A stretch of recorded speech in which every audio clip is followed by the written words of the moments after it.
Alright, so boom. I'm gonna get into the whole DR experience that I had. The shit was crazy. Everybody thought I was living on this private island with coconut water and platanos galore. No, that shit was not like that. That shit was horrible. Mind you, I was out there for 3 years. When I got there, basically, I left in 2012. I'm like, alright, I can do this, you know what I'm saying? This ain't gonna be nothing. Stop leaving Leonard open, boy. Fuck.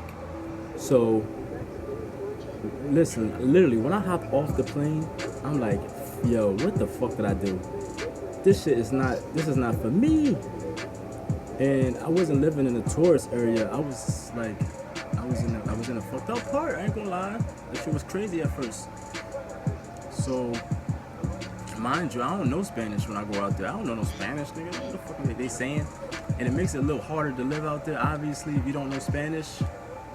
Because how you gonna communicate with people? Shoot, motherfucker. Yeah, I fouled that, nigga. So how you gonna communicate with people if you don't speak Spanish? You can't really do that, right?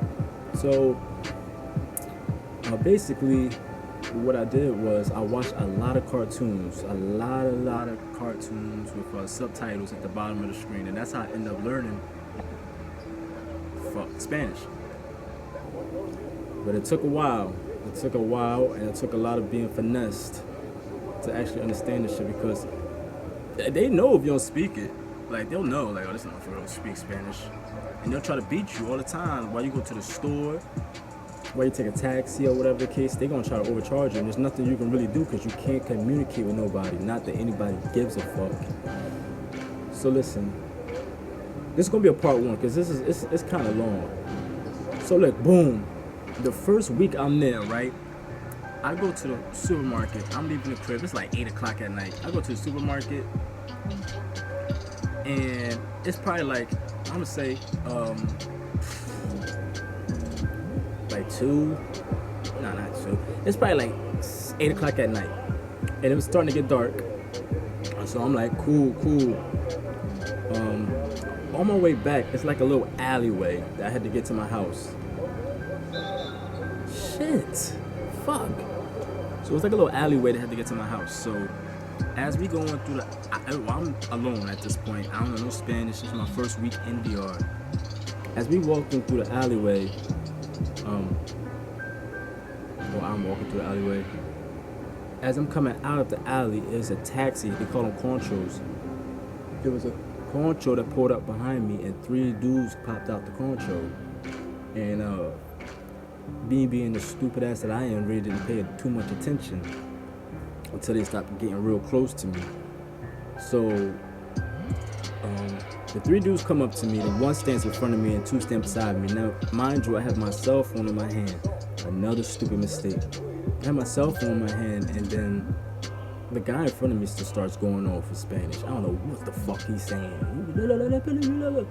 Speaking of that guala shit, now I don't know what you're saying, bro. So I thought he needed to use my phone or something. I'm like, God, you can't use my phone.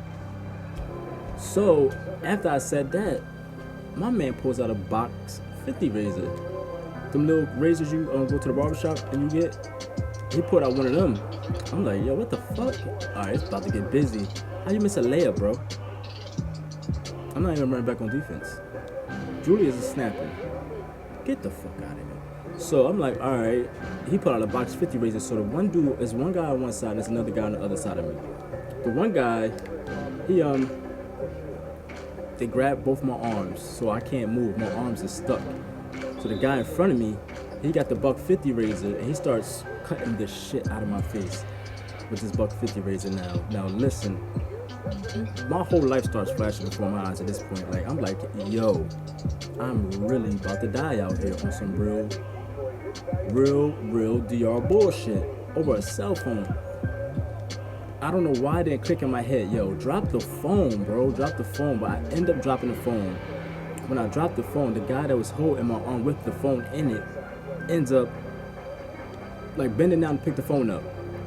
I'm like, all right, cool. So with that phone, with that hand I had free now, I end up punching the dude in front of me. Boom. Right? So he stumbles back, falls. I'm like, all right, this is my chance to get to the crib now, haul ass, so I can come back and, you know, retaliate, I should say. So I end up running to the house fast as hell. I got blood dripping all over my shirt, my shoes. It's bad, like it's bad. I got shit all over me at this point. So I'm like, this is fucked up. I'm thinking like half my face is off at this point. So I get back to the house, and on my block, I'm like the only American on the block besides my baby mom at the time, and she's Dominican. So like, I'm like the real American because I ain't Dominican. So I get back and everybody see all this blood on my shirt and my shoes and shit like that. They like, what happened? What happened? I'm like, man, fuck all that. I'm not trying to hit nobody what nobody got to say. I'm trying to get back before these motherfuckers leave. So I'll go in the kitchen and get the biggest knife I could find. The biggest knife I could find. And I end up finding one, but they wouldn't let me leave the house. It was too many people there and it was blocking the doorways. So I couldn't leave. And this shit was just messy, bro.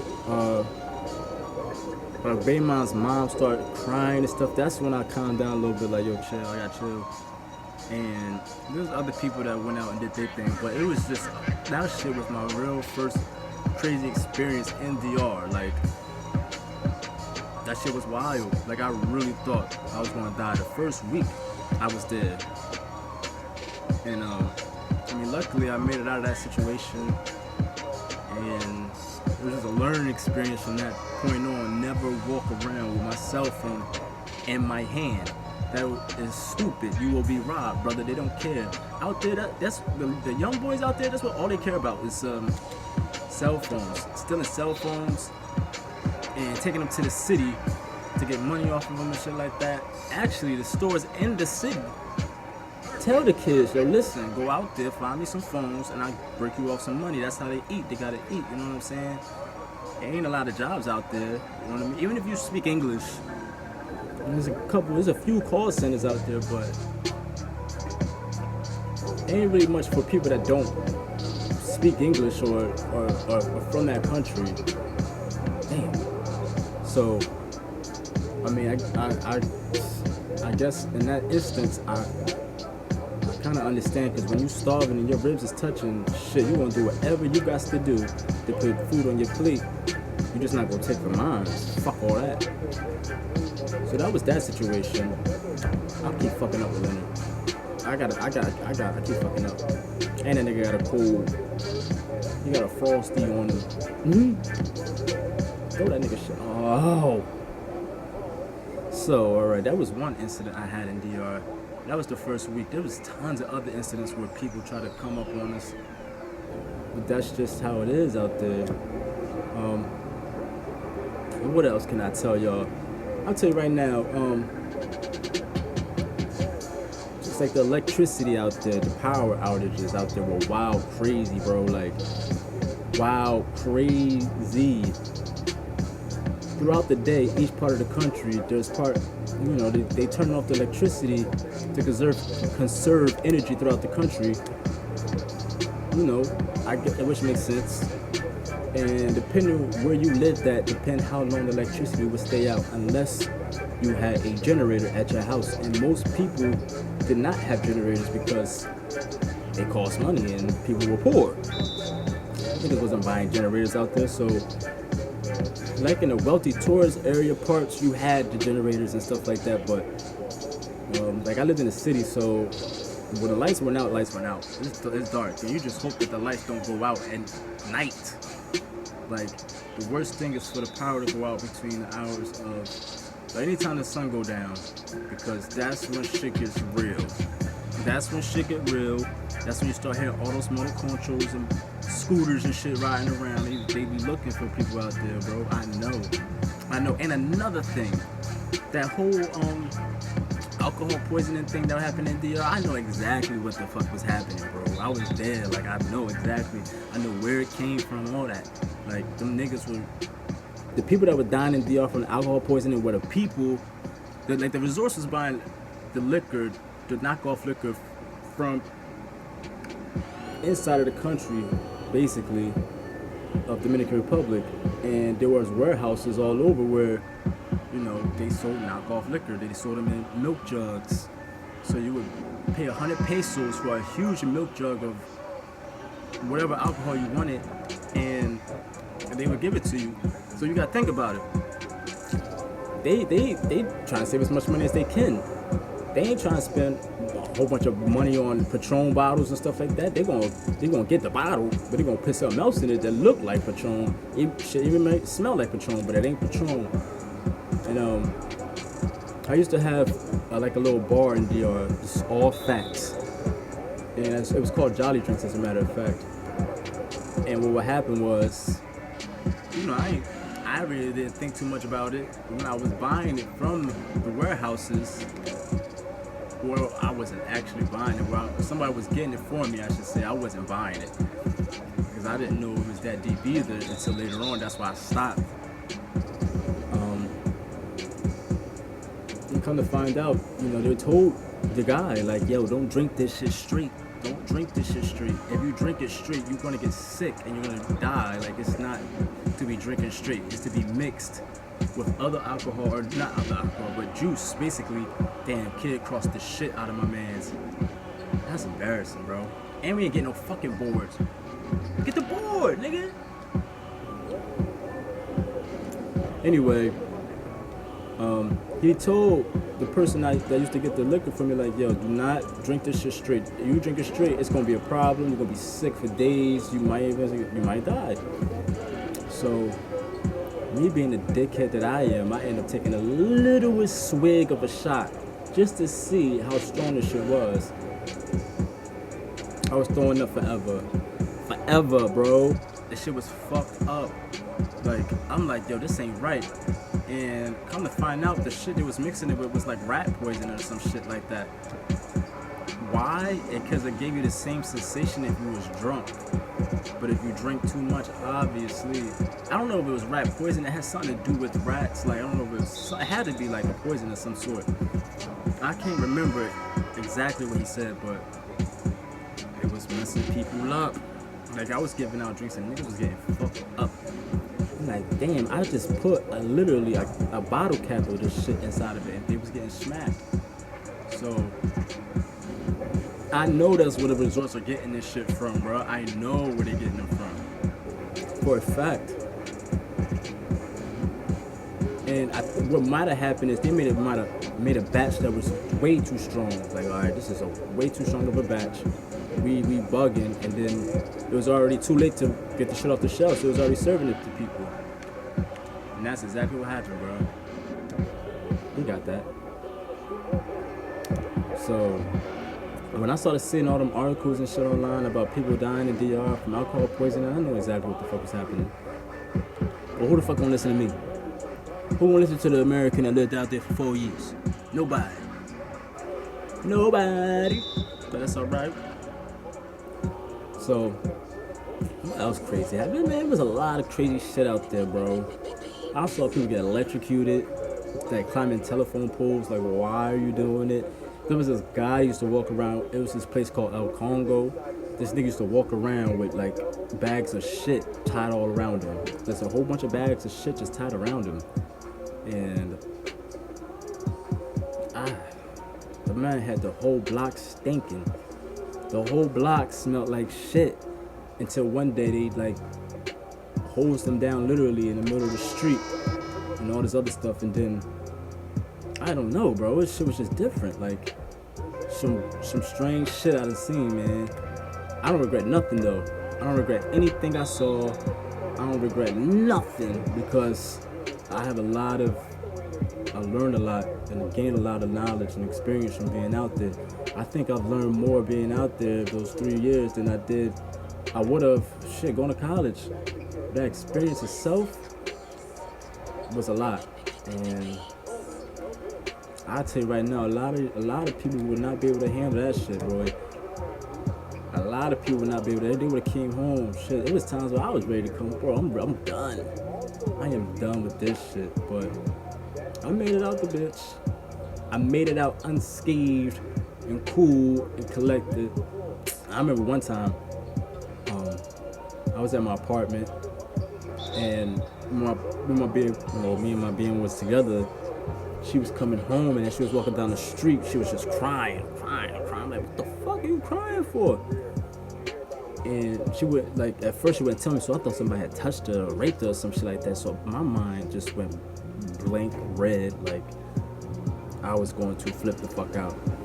But she told me while she was on the way to the house, some kids on a scooter came up to her asking for her cell phone.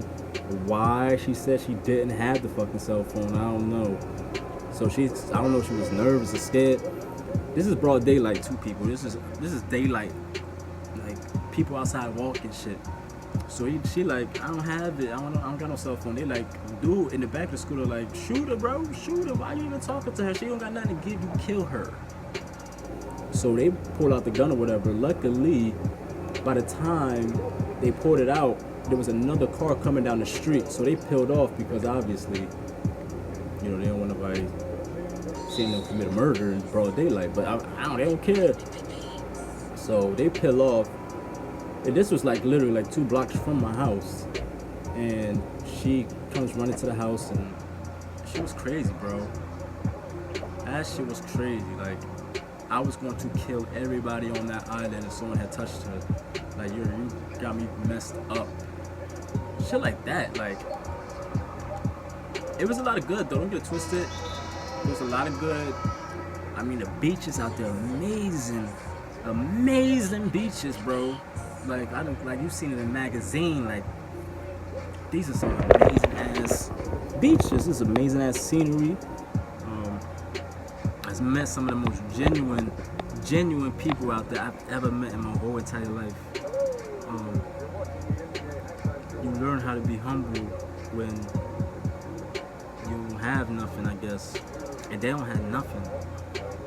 You know, besides the little bit of food that's on their table and clothes that's literally on their backs. That's it. And people here, bro, you learn how to take certain things for granted when you're here. The difference between a third world country and America is convenience. Here it's convenient to go to it's convenient to go to McDonald's and pick up some food. Over there, you can't. A McDonald's meal over there, people get dressed up. People go on dates to McDonald's in DR. That's how deep it is. You know what I'm saying? People go on dates to Pizza Hut out there. While we pulling up in the car trying to get the food through a window, niggas is going out there with full-blown dresses, gowns, having birthday parties, sweet 16s at fast food restaurants. Now that's deep. You know what I'm saying? Out there, you can't just buy a car for credit. You can't do that. You have to put down 50%, cause whatever it is, no matter what it is. Gas out there is ridiculous. Gas is like $6-7 a gallon. You know what I'm saying? That shit was a lot. But I learned a lot. And listen, I can keep going on and on about this whole DR thing, but I ain't even gonna keep going into it, cause that'll be for part 2. I was just trying to upload a video today so y'all could, just to be productive and just to be consistent, cause I gotta be consistent. I didn't do anything today really besides what I had to do. Y'all didn't want to see that. You know what I mean? You don't want to see none of that. So I think in that, when I have those days where I don't have much to post, it's easy for me to sit here for 30 minutes and do a quick video like this, explaining some shit, and upload it, whether you watch it or not. You know, get it? So that's part 1 of my DR experience. Part 2, I'll get a little more deeper into shit, a little bit more details about other things that happen, because a lot of things happen, bro.